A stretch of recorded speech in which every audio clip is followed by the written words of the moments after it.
छत्रपति शिवा महाराज जी महाराज को चाहने वाले लोग आ रहे हैं, उनके विचारों को मानने वाले लोग आ रहे हैं, उनकी संख्या बहुत अधिक होते जा रही है। हम उम्मीद करते हैं कि 6000 के करीब लोग उसमें उपस्थित होंगे।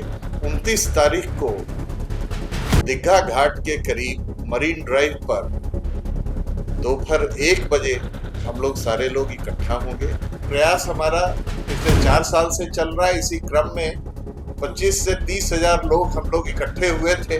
तो मुझे पूरी आशा है, चाहे वो नीतीश कुमार जी हों या जो भी राजनीति में हैं, आदरणीय तेजस्वी यादव जी हों, मुकेश साहनी जी हों या हमारे कांग्रेस के लोग हों, हर कोई इस पहल की आगे बढ़ करके सराहना कर रहे हैं। अभी तक तो जवाब नहीं आया है, तो इस बार एक पुरजोर आवाज फिर से वहां तक पहुंचाने की कोशिश हो रही है।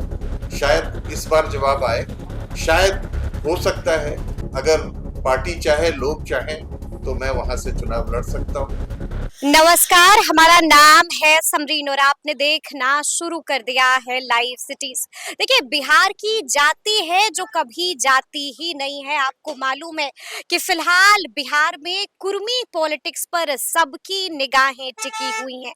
आपको मालूम है कि अब बड़ा सवाल यही बना हुआ है कि आखिर नीतीश कुमार के बाद कुर्मी समाज का बड़ा नेता होगा कौन। और देखिए, कई नामों की चर्चाएं हो रही हैं और इस फहरिस्त में एक नाम प्रणव प्रकाश का भी है। और आपको बता दें कि एक बार फिर से बीजेपी नेता प्रणव प्रकाश कुछ बड़ा करने जा रहे हैं। 29 तारीख को एक बार फिर से पटना में लोगों का जुटान होने जा रहा है और कुछ बड़ा होने जा रहा है। तो इसको लेकर के क्या कुछ बता रहे हैं बीजेपी नेता प्रणव प्रकाश, सबसे पहले आप उनको सुनिए।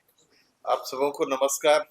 मैं प्रणव प्रकाश सभी बिहार वासियों की ओर से छत्रपति शिवाजी महाराज की एक गगनचुंबी प्रतिमा पटना के मरीन ड्राइव पर स्थापित करने के संकल्प के साथ आपके सामने उपस्थित हूं।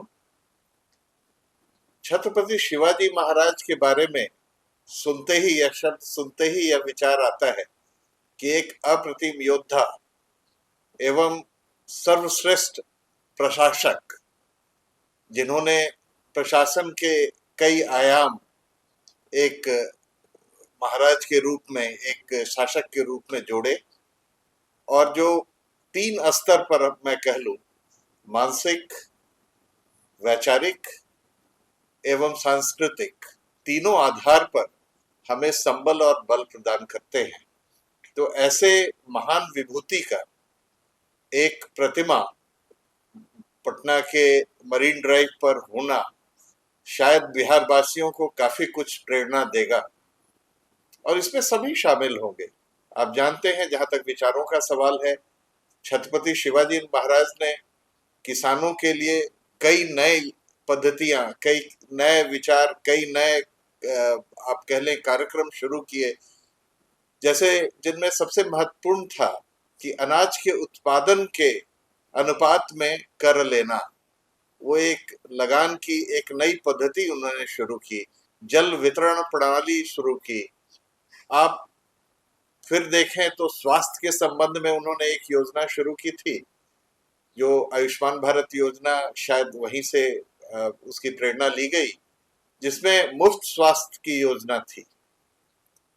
उनकी मृत्यु के बाद संभाजी महाराज, जो उनके पुत्र थे, उन्होंने उसको लागू किया। तो ऐसे देखा जाए तो अष्टप्रधान नीति हो उनकी, जिसमें गवर्नेंस को समाज के सबसे निचले सतह पर ले जाकर गरीब और मजलूम लोगों के करीब न्याय एवं प्रशासन की सुविधाएं पहुंचाना, ये उनकी एक अनूठी पहल थी। तो ऐसे योद्धा, ऐसे शासक की एक प्रतिमा तो होनी ही चाहिए, वह भी पटना के मरीन ड्राइव पर, जहां की सारे प्रदेश के सारे जिले के लोग आया करते हैं।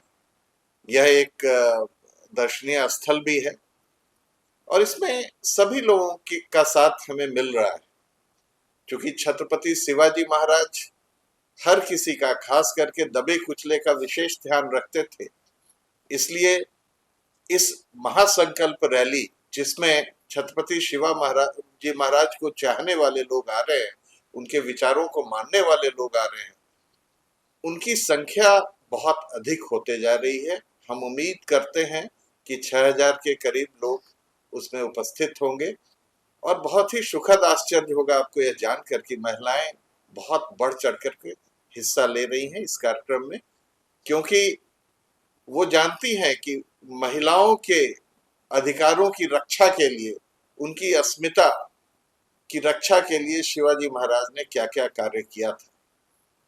तो 29 तारीख को दीघा घाट के करीब मरीन ड्राइव पर दोपहर 1 बजे हम लोग सारे लोग इकट्ठा होंगे और ये संकल्प लेंगे कि यहाँ पर छत्रपति शिवाजी महाराज की एक गगनचुंबी प्रतिमा स्थापित हो, ताकि उनसे मैंने जो कहा वैचारिक, सांस्कृतिक एवं मानसिक संबल मिल सके हमारी जनता को और उनसे प्रेरणा लेकर के हम एक बेहतर बिहार बनाने का संकल्प लें।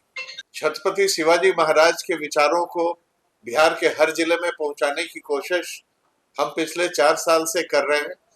हमारे कई साथी इस कार्य में लगे हुए हैं ताकि जो प्रशासन के अधिकारी हैं वो छत्रपति शिवाजी से प्रशासनिक जो विशेषताएं हैं उसकी शिक्षा ले पाए और साथ में जो हमारे विद्यार्थी हैं वो आगे बढ़ने की प्रेरणा ले पाए। वो जितने भी हमारे बिहारवासी हैं वो छत्रपति शिवाजी महाराज के विशिष्ट कार्यों को जान पाए ताकि उसको अपने जीवन में आत्मसात करने की कोशिश करें। इसके लिए यह भी जरूरी है कि प्रतीक के रूप में ही सही हम जगह जगह छत्रपति शिवाजी की प्रतिमा स्थापित करने का प्रयास करें। तो ये प्रयास हमारा पिछले 4 साल से चल रहा है। इसी क्रम में 25 से 30 हजार लोग हम लोग इकट्ठे हुए थे, जो कि एक अनूठा कार्यक्रम था बिहार शरीफ में पिछले अप्रैल 20 तारीख को।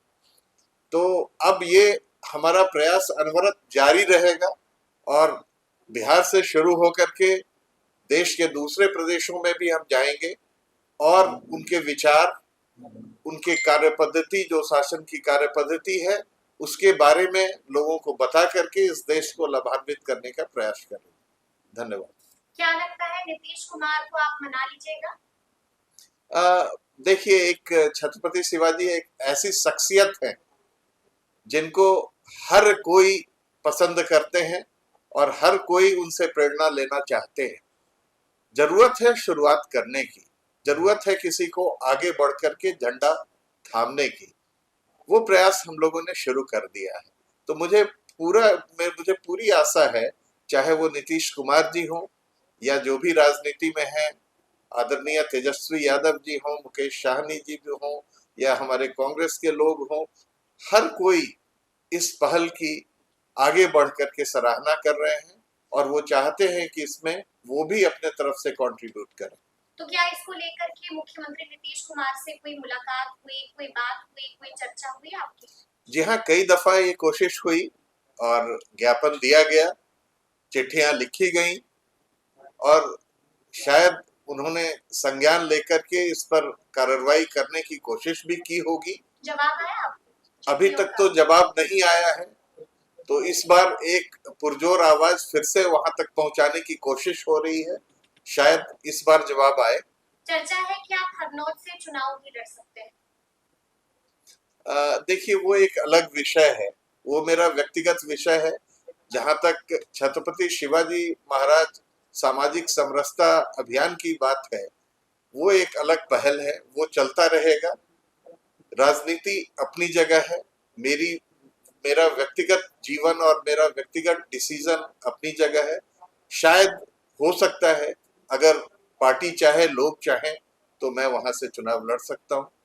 तो सुना आपने कि बीजेपी नेता प्रणव प्रकाश ने क्या कुछ बताया है और साफ साफ बता दिया है कि आखिर 29 तारीख को क्या कुछ होने जा रहा है। और देखिए, चुनाव लड़ने के सवाल पर क्या कुछ जवाब दिया है प्रणव प्रकाश ने, वो भी आपने सुना है। तो फिर ये पूरी वीडियो और पूरी जानकारी आपको कैसी लगी है, कमेंट करके हमें जरूर बताइएगा।